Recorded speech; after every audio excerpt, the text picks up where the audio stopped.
بسم اللہ الرحمن الرحیم نحمده ونصلی علی رسوله الکریم اما بعد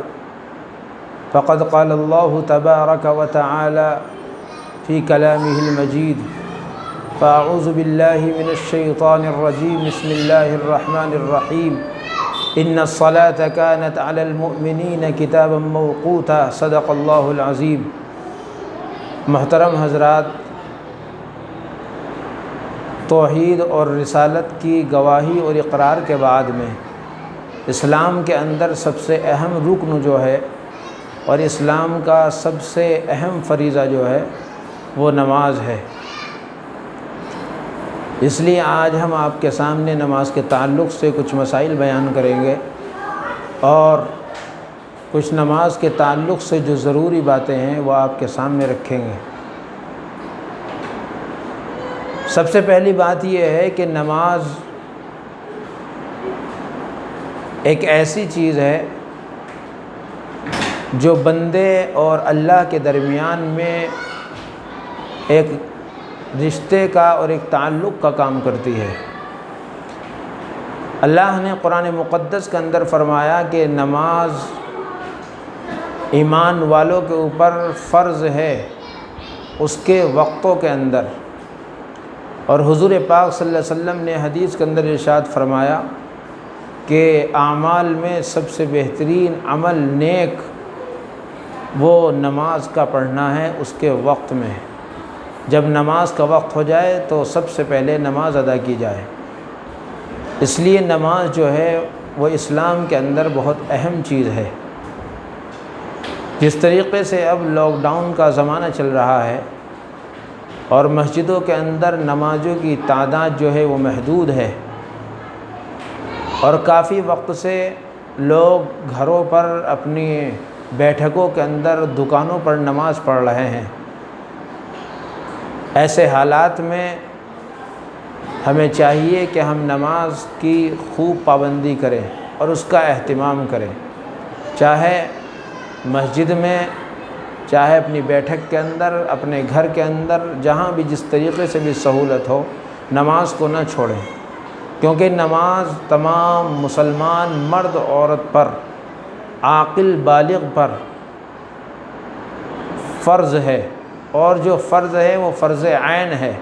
اور فرض عین وہ ہوتا ہے جو سب پر الگ الگ فرض ہو۔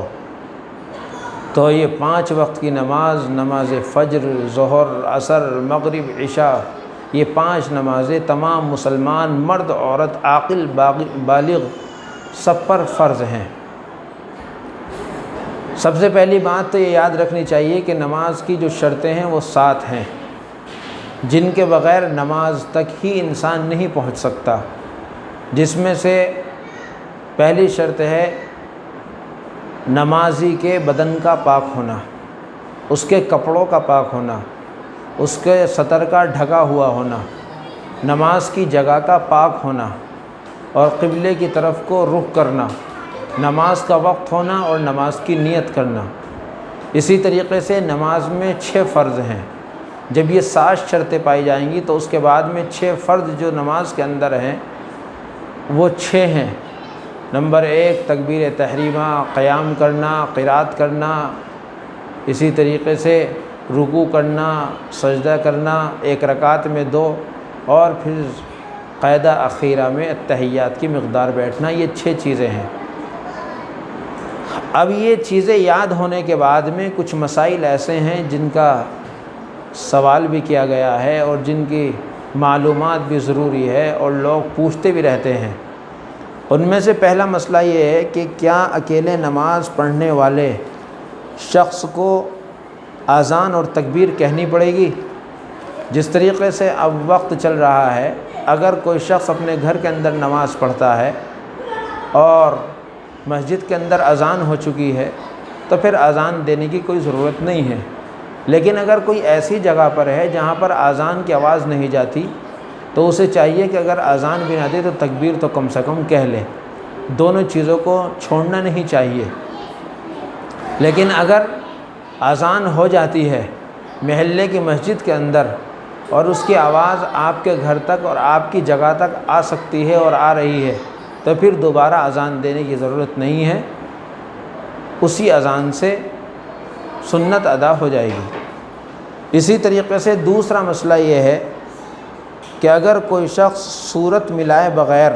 رکوع میں چلا گیا تو اس کا کیا حکم ہے؟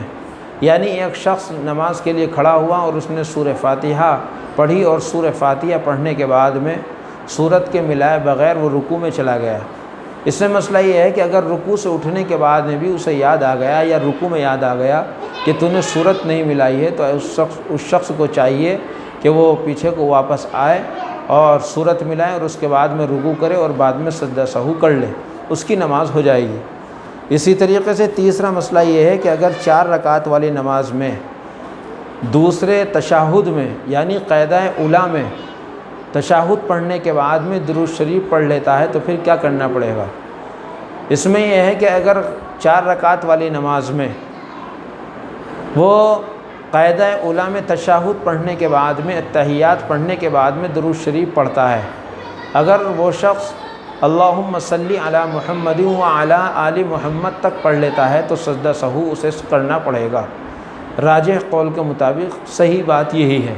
لیکن اگر اس سے پہلے تک پڑھا ہے اللہم صلی علی محمد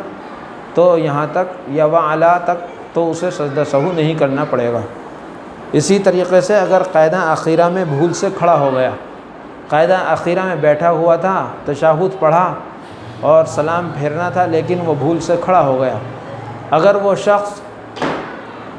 سجدہ کرنے سے پہلے پیچھے کو لوٹ آتا ہے تو سجدہ سہو کر لے، اس کی نماز درست ہو جائے گی۔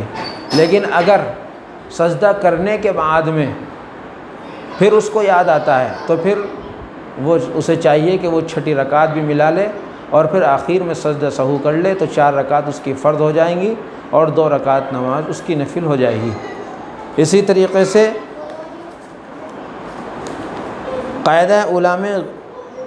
غلطی سے اگر سلام پھیر دیا، مثال کے طور پر 4 رکعت والی نماز ہے اور اس نے غلطی سے 2 رکعت پڑھنے کے بعد میں قاعدہ اولیٰ میں سلام پھیر دیا ہے، تو سلام پھیرنے کے بعد میں فوراً کھڑا ہو جائے اور پھر اپنی 2 رکعت پوری کر لے اور آخر میں سجدہ سہو کر لے، نماز ہو جائے گی۔ کیونکہ سلام پھیرنے سے ابھی نماز ختم نہیں ہوئی جب تک کوئی ایسا عمل نہ کرے جو نماز سے خارج ہو۔ اسی طریقے سے مسبوق شخص یعنی جس کی رکعت چھٹی ہوئی ہے، اب اسے امام کے سلام پھیرنے کے بعد میں کھڑا ہونا تھا لیکن اس نے امام کے ساتھ میں سلام پھیر دیا، تو اس کا کیا حکم ہے؟ اس میں دیکھیے اس کی 3 صورتیں ہیں۔ اگر کوئی شخص جو ہے ایسا ہے جس کی رکعت چھٹی ہوئی تھی اور اسے کھڑا ہونا تھا اور اسے اپنی رکعت پوری کرنی تھی لیکن اس نے بھول سے سلام پھیر دیا، اگر وہ امام سے پہلے سلام پھیرتا ہے یا امام کے ساتھ سلام پھیرتا ہے تو کوئی حرج نہیں ہے، لیکن اگر امام کے سلام پھیرنے کے بعد میں پھر سلام پھیرتا ہے تو اسے سجدہ سہو کرنا پڑے گا۔ اسی طریقے سے ایک مسئلہ ہے کہ فجر کی سنتیں کب پڑھیں اگر جماعت کھڑی ہو جائے۔ دیکھیے اگر ہم ایسے وقت میں مسجد میں پہنچتے ہیں کہ نماز فجر کی جماعت کھڑی ہو چکی ہے، تو پھر اگر سنتیں پڑھنے والا شخص یہ گمان کر لیتا ہے کہ اگر میں سنتیں پڑھوں گا تو مجھے جماعت مل سکتی ہے، تو اس شخص کو چاہیے کہ سنتیں پڑھ لے۔ لیکن اگر اس شخص کو پتہ ہے کہ اتنے میں سنتیں پڑھوں گا تو نماز ہو جائے گی اور مجھے جماعت نہیں ملے گی بلکہ سلام پھر جائے گا، تو ایسے شخص کو چاہیے کہ پہلے